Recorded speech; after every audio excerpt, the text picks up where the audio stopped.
I'm Jane Copier, and you're listening to Happy in the Middle, a podcast for Christian women who want to make the second half of life the best half.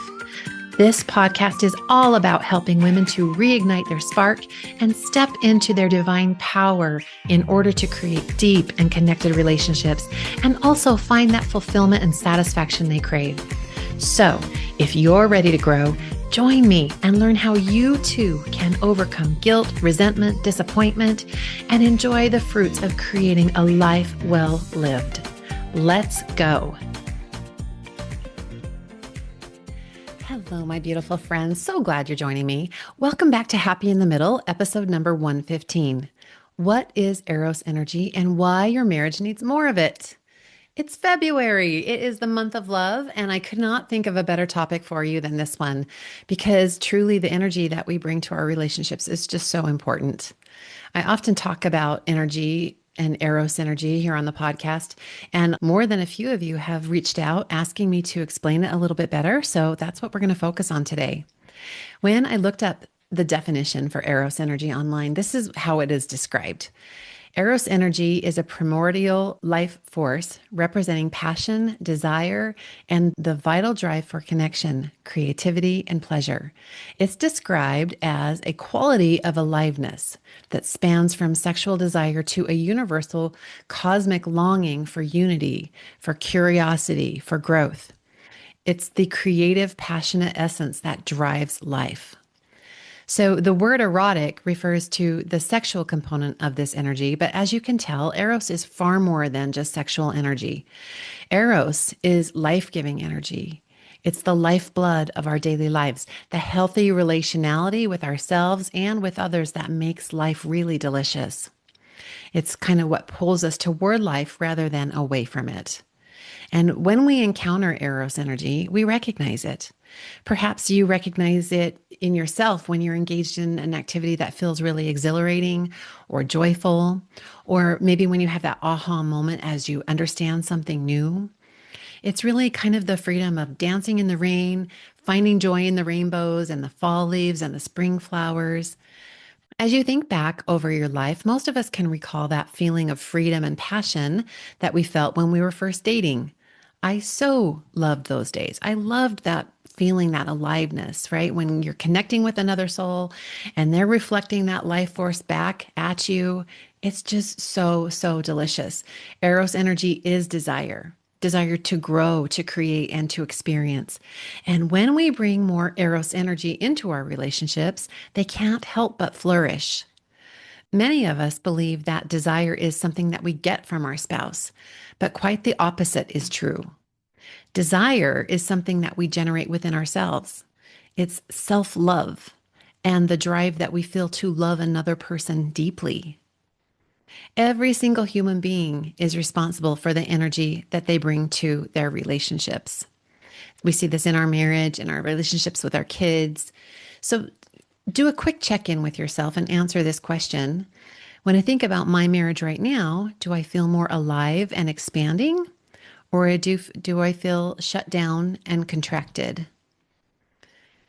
Your answer to this question is important. It will tell you if there's work to be done in this department or not. And, maybe you're doing great. Maybe you have really great energy and you bring great energy to your relationship. But if not, I'm going to help you figure out kind of how to do that today. Eros energy says things like, I am alive. I am growing. I bring positive energy. I bring a spark of playfulness. I bring something meaningful into this relationship. I can hold my own feelings and experience my life in the way I want, and also hold space for you to do the same. It's that energy that cheers other people on, right? It's the energy that cheers yourself on. It's emotional, spiritual, and relational vitality. The opposite of Eros is Thanos or Thanatos energy. Thanos is short for Thanatos. It's just kind of the way it's evolved in pop culture. But Thanos is death energy. It's not physical death, but it is soul sucking. It's dead energy. It's taking or extracting from someone else rather than giving. It drains, it stifles, it's devoid of goodness. It's emotional deadness. And this is where it gets a little bit confusing. In our culture, people often mistake erotic with Eros. Erotica is often linked to things like pornography and prostitution, but those are actually Thanos. Those are void of Eros. Those activities are soul sucking. They're not life giving. They are an extracting or a taking, and nowhere near the planet of what it means to love, which is our true nature. And that's why Thanos feels so terrible. And Thanos shows up in our relationships as in lots of different ways, actually, but it shows up as resentment, right? Feeling depleted, cold, closed. It shows up as control. It shows up as withdrawal or emotional shutdown, chronic victimhood. And like we talked about in last week's episode, straddling, that place in your marriage where you're sort of giving up, but you still stay, right? I call it wet blanket energy. You know how it feels when you're having a good day and someone comes home in a bad mood and it sort of sours the whole mood in the house, right? Check in with yourself. Ask yourself for a moment, what kind of energy do I bring home with me? If you have thoughts like, I'm powerless, or you need to change for me to be okay, or I feel stuck, or this is just how it is now, this is Thanos energy. And you can feel it. It is dead. There is no desire, no aliveness, no growth. And people can stay married for decades in Thanos energy. Isn't that sad? It is possible to be loyal, faithful, committed, and still emotionally disconnected and lifeless. And it's such a terrible waste of this one precious life that we all get to live. So let's talk about what it looks like to live in Eros energy. What we're describing as Eros is a feeling, right? So first, we have to consider what you might need to think in order to generate that feeling on purpose. I'm going to give you some examples. I think that a woman living in really bright Eros energy likely thinks things on purpose, like, I'm responsible for my inner world and for my emotions, right? She thinks it's good for me to have opinions and desires and boundaries. She thinks I fill my own cup rather than being needy or withdrawn. She thinks I can be warm and loving without overfunctioning. She thinks I am connected to God and myself and my values. She thinks I love who I am. In marriage, Eros looks like speaking the truth without fear, right? It looks like staying open instead of being closed and defensive. It looks like being curious, asking questions rather than trying to control everything.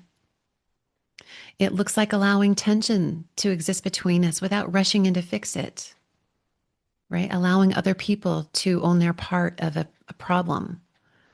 It also looks like bringing your whole self into the relationship, not withholding, not keeping those bright spots and bright lights from your relationship. Eros really thrives on differentiation, which is that ability to stay emotionally connected to your partner while also standing solidly as yourself. If you need more help understanding differentiation, go back and listen to episode 101. I go through it in depth there. But Thanos energy, on the other hand, will work to keep things dead between you. So let's check in again. I want you to ask yourself, where do I notice Thanos energy showing up for me? Again, we're talking about like resentment, withdrawal, people pleasing, control, emotional numbness. And then ask yourself, in what ways have I been waiting for my spouse to change before I allow myself to feel alive? The answer to these questions might feel a little painful, but growing your awareness of what you are contributing is so, so important. You cannot change what you won't acknowledge. This is the whole key to change, my friends. Acknowledging our faults, seeing our flaws, being aware of them, bringing them to light. I know that when I went through this process myself, it was so excruciating. I did not want to see my flaws. I didn't want to see the way that I was limiting the joy in my life, in our relationship. It's very disrupting to open yourself to this new view of yourself. But once you see it, you can't unsee it. Once you see it, then you can gain some control over it. And this is how the shift happens. Knowing the truth about yourself will pressure you to own what belongs to you and stop blaming your partner for everything. Honesty is the only way to make meaningful changes, and it's so, so worth it. So, let's talk about how you can intentionally cultivate more Eros energy in your life. And this is honestly the part I love because Eros is created. It's not something that we just have to beg for or something you have to extract from someone else. It can be created intentionally on purpose. And here's how you begin. The first thing is to take ownership of your desire. And we do this by asking ourselves, what do I want? What lights me up? What makes me feel alive? Have you noticed that your desire dies when you wait for permission from someone else? The only permission you need is the permission that you give yourself. So if you feel like you've been limiting yourself or holding back in some way, ask yourself why. The answer probably will surprise you. You might be way too much in other people's heads. What do you want to think? What do you want to give yourself permission to do? Second is to stop overfunctioning. Stop doing everything, fixing everything, managing everyone else kills Eros energy. Find the balance. Pull your energy back into your own life by staying in your own lane. When you do this, you can focus on what belongs to you, what your thoughts are, your feelings, your actions. I have a really great episode on this topic too. It's episode number 20. So listen to that one if you want to learn how to stay in your own lane. I will link it down in the show notes. But it's just so, so important to come to the true understanding of what belongs to me and what belongs to other people. Okay. The third step is to tell the truth kindly and clearly. Eros requires honesty. It also requires goodness. So we're not dumping, we're not blaming. We're just staying grounded in the truth and sharing what's true in hopes of greater connection, not to shame or blame, right? It's so easy to want to hide and to avoid those topics that trigger conflict. Please hear me when I say this. Hiding is dying. Dying is Thanos energy. The truth sets you free, and freedom is Eros energy. Okay, do you see the difference? Okay, number 4 is to allow discomfort. Growth always creates tension. Eros doesn't avoid it, it tolerates it. Okay, I remember when I would play college volleyball, our preseason workouts were tough. We had like two-a-days for about a month before our season began. And I remember lying in my dorm room in bed at night, and I was too sore to even turn over. And I would just lay there and just dread knowing that I had to get up in the morning and do it all again. But I also remember the part of me that was so grateful for the growth. I could feel my body growing stronger. Our skills were improving. We were jumping higher. There were so many benefits that even though it was really brutal in the moment, it was also really exciting because I knew I was going to get better and better. That was fun. It was progress. It was growth. I felt that Eros energy in that hardness, right? So lean into the discomfort. Get excited when you feel discomfort. It's a sign that you're on the right path. Just allow yourself to feel it and then do that hard thing anyway. That is aliveness. That is Eros. Okay. And then finally, I would say reconnect to God as a source of love and support. When your worth and your aliveness come from your heavenly parents and not your spouse, Eros flourishes. You're responsible for your own self concept. It's not your partner's job to validate you. It is not society's job to validate you. When you begin to love and cherish yourself, cherish your own life, love your own talents and your own unique gifts and abilities, that's Eros. And that confidence is so, so attractive. And because you don't need to extract it from someone else, you're freed up to love more authentically. You're freed up to give more. It's the life force that drew your partner to you in the first place, and it can do it again. Okay. So now that we've talked about how to cultivate it, let's talk about how you bring it into your marriage. It's really important for you to understand that you don't bring Eros to your marriage by focusing on your marriage. Okay. I'm going to say that again. So think it through. You don't bring Eros to your marriage by focusing on your marriage. That's the wrong idea. The way you bring Eros is by becoming more yourself, by expanding emotionally, expanding spiritually, by living with purpose, letting go of control, standing in your worth. Those things bring so much good energy to your relationship. When one partner shifts into Eros energy, the relationship must respond either through growth or tension or change. But all of those, growth, tension, and change, all of them are signs of life. And you can reclaim your life force by asking things like, what desires have I silenced or minimized over the years? What parts of myself have I put on hold? My creativity, my playfulness, my sexuality, my spirituality, my purpose. What have I put on hold? Another question I love is, if I believed my desire mattered to God, what would I allow myself to want? So good. In what ways have I dimmed my light? Right? The answers to these questions are the truth that you have to acknowledge first. And they're also the clues that will tell you what your next steps are. So if your marriage feels flat or heavy or stagnant, don't ask, how do I get my spouse to change? Ask instead, where have I abandoned my own aliveness? That is the question.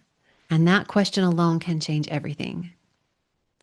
This week, my friends, I encourage you to find one small thing that can bring more aliveness into your life, independent of your spouse.